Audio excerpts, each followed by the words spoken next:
Good morning, Belen. I'm Stephen Calles. And I'm Frankie Menendez, and welcome to this edition of WBLN for today, September 13th, 2016. Last Friday, sophomores, juniors, and seniors attended the Rock the Universe at Universal Studio. The jam-packed day included a day at the park with friends, and in the evening, multiple concerts were held, including Rend Collective. Students were able to move about the venue to see different concerts. A stray dog was found last Friday by 6th graders as they were walking towards their football practice. Eager to help, they found a teacher who, in turn, contacted the expert in these matters, Miss Maria Elena Cartaya. She found the dog and took it to the veterinarian for microchip search in the hopes of reuniting it with its rightful owners. On Friday, after I had left here, Ms. Leones called me that the 6th grade football team had found this little dog that was lost. So I said, I'll go back, I'll pick him up, whatever. So I picked him up, and I immediately posted him in this app we have. It's called Finding Rover. And I posted him there. Then I took him to the vet on Saturday morning. He didn't have a microchip. But by Saturday afternoon, the owners had gone into this Finding Rover app and found him. They contacted me. And happily, I took him back to them on Sunday, and it was happy ending, everybody. So he was a really good dog. I would have kept him if I couldn't find the owners. But happily, we found the owners, and it was great. It was a great... The students have named him Wolverine and was officially given the title of the school pet. It's that time of year again, South Florida car buffs, when you get your first glimpse of the available new 2017 and 2018 models.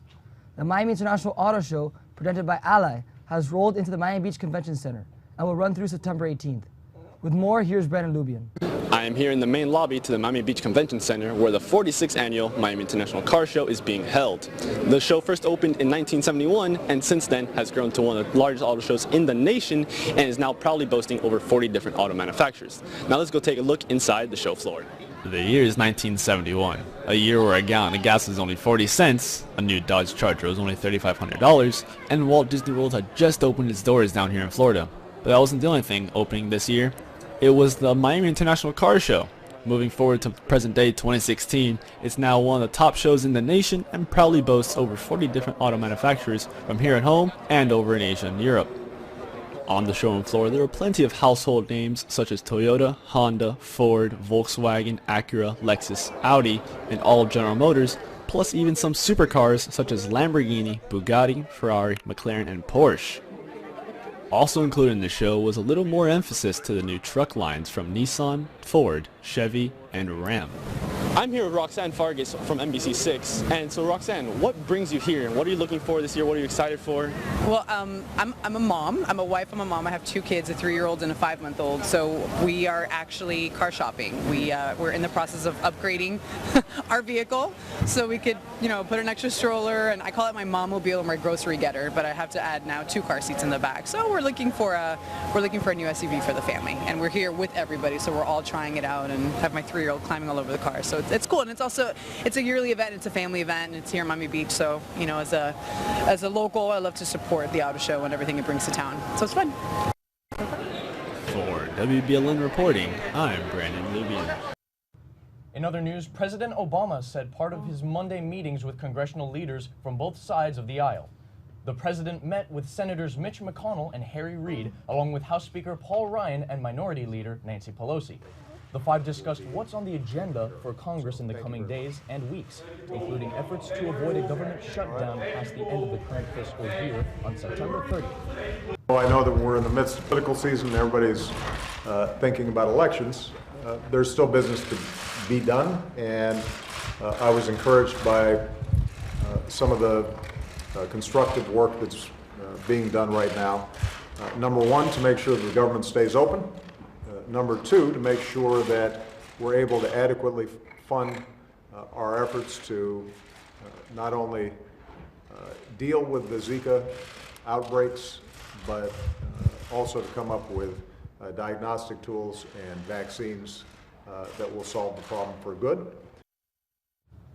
Lawmakers are looking at passing a stopgap measure aimed at funding the government through at least December.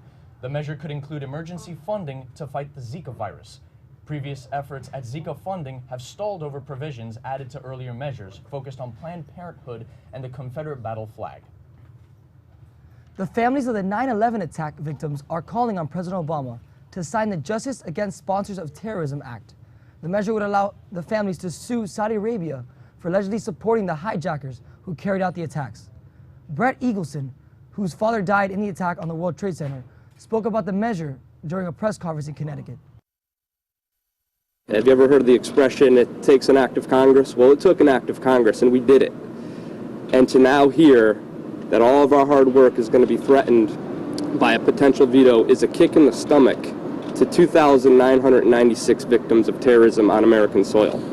There is no excuse for a veto. Both the House and Senate passed the bipartisan legislation unanimously by voice vote, but the White House insists the bill would have risky implications for the United States across the globe. The president plans to veto the measure.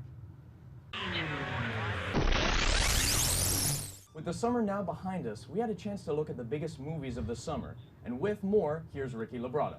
After a successful 2014 and 2015 summer blockbuster season, 2016 appeared as it would keep the pattern going, with anticipated releases in Suicide Squad, to Star Trek, and Jason Bourne, along with many others.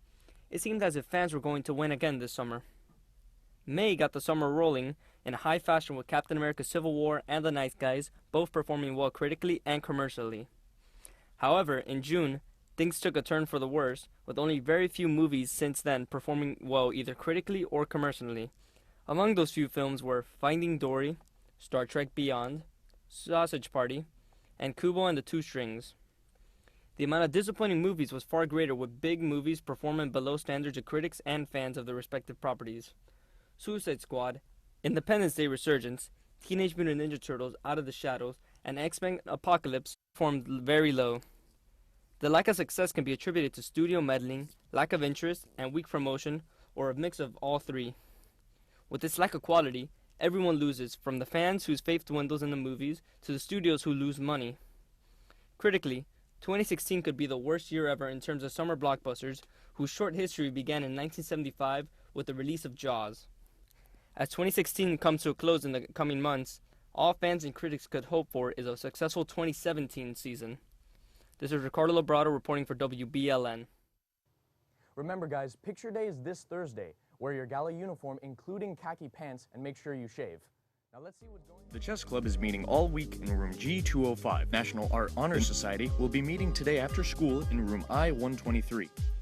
Vex Robotics for 8th grade through 12th grade is meeting in S205.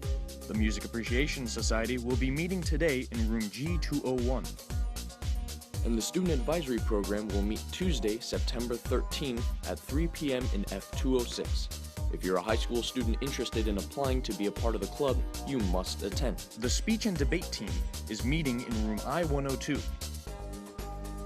Your division is meeting tonight at 7. The Key Club will meet this Thursday in the Goshkuela at 3:15.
Good morning, Belen. It's going to look like a shaky day outside.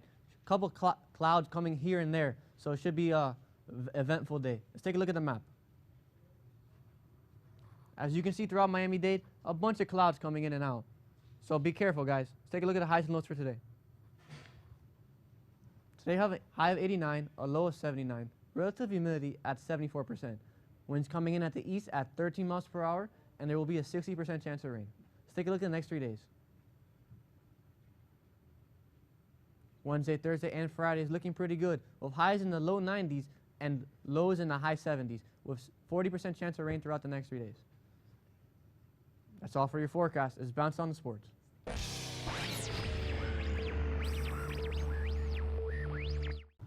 Hello, Wolverine Nation. The varsity football team took on Gulliver this past Saturday in what was a thrilling game. The Wolverines were the first to score, but struggled after that due to 16 penalties, which combined for more than 150 yards. After turning the ball over, the defense was able to stop the Raiders to just a field goal, and the Wolverines got the ball back with just enough time left in the game to make something happen. Don Chaney was given the ball, and he took it to outside and was able to score the game-winning touchdown. The final score was Belen 13, Gulliver 10. Well, on Saturday, it was a great win. Always a great win against a team like that, Gulliver. They're a great team, great opponent. I definitely think we could have limited the penalties, and as an offense, limit the mistakes as well. Made a couple mistakes, kept stalling on drives that I think we could have made it all the way down to the red zone, at least get 3 points. As a defense, I think they played a great game. Just staying consistent is important, and with these mistakes, I think we can build off of them, to have a successful season and, build that on Friday against Ferguson. The Wolverines take on Ferguson this Friday at 4 p.m. at De La Cruz Stadium. The varsity cross-country team came in first place at the King of the Hill Invitational at Tropical Park on Saturday. Junior Joshua Collins placed first place and was crowned King of the Hill, with the 5th fastest time of the weekend, coming in at 16 minutes and 11 seconds. It felt good being our rival school, Columbus, and this is our 5th time running a meet, 4th time winning, so it feels good now, and we're going to get some more wins. For a second consecutive week, the 6th grade cross-country team took top honors. This time it was at the Belen Invitational, and the team was led by Carlos Corzo. He was followed by Luis Turzaides, Eric Barreto, Nico Paz, Heli Santelis, Joseph Duran, and Marco de la Maza to round the top 7 runners for Belen. Austin San Juan led the Wolverines' middle cross-country team to a first-place finish at the Belen Invitational.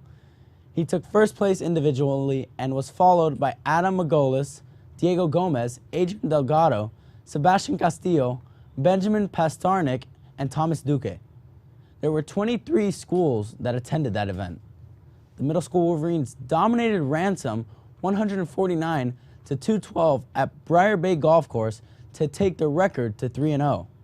Although they struggled a little bit on some holes, collectively the Wolverines fought hard and made lots of pars out there today, stated Coach Josiah. These young Wolverines got plenty of bite in them. Sebastian Garcia was the low Wolverine with a round of 35. Caco Iglesias was nipped at the heels with a 36, and Andres Grande was only 3 shots back with a 38. Other scores for the Wolverines included Robbie Lizama with a 40, Daniel Casariego with a 43, and Carlos Perez Abreu with a 50. Next on the tee for the Wolverine Middle School, Gulliver at Trump National Doral. The JV golf team is scheduled to play Key West at Trump National Doral. Tee time is 4 p.m. The varsity bowling team lost yesterday against a formidable Miami Christian. Miami Christian went up quick and never looked back, winning in a shutout of 7-0. Get them next time, guys. Any student athletes grades 6 through 12 who are interested in wrestling and want to learn, there will be a meeting today at 3:30 p.m. Wrestling is done by weight classes and grades, so it is good for small and big individuals. Weight classes begin at 98 pounds and go up to heavy weights. A wrestler can weigh as little as 60 pounds and still wrestle. This weekend, the NFL kicked off, and the Miami Dolphins headed up to Seattle for an exciting Week 1 matchup. Both teams weren't able to get much going on offense, but what really hurt the Dolphins was a dropped deep ball by Kenny Stills, which would have given the Dolphins the lead. Unfortunately for the Finns, they weren't able to come back and lost 12-10. In college football news, the Miami Hurricanes defeated the FAU Owls at Hard Rock Stadium this weekend. The offense struggled in the first half, but Brad Kaya and the run game were able to get their things together in the second half. Next up for the Hurricanes is Appalachian State in Boone, North Carolina. That's all for sports, guys. Now back to you at the desk. Thank you, Mark. Now be sure to follow us on YouTube, Twitter, and Facebook for all the latest news and pictures. I'm Stephen Calles. And I'm Frankie Menendez. And from everyone here at WBLN, have a wonderful day. Thanks for watching, and stay golden, Wolverines.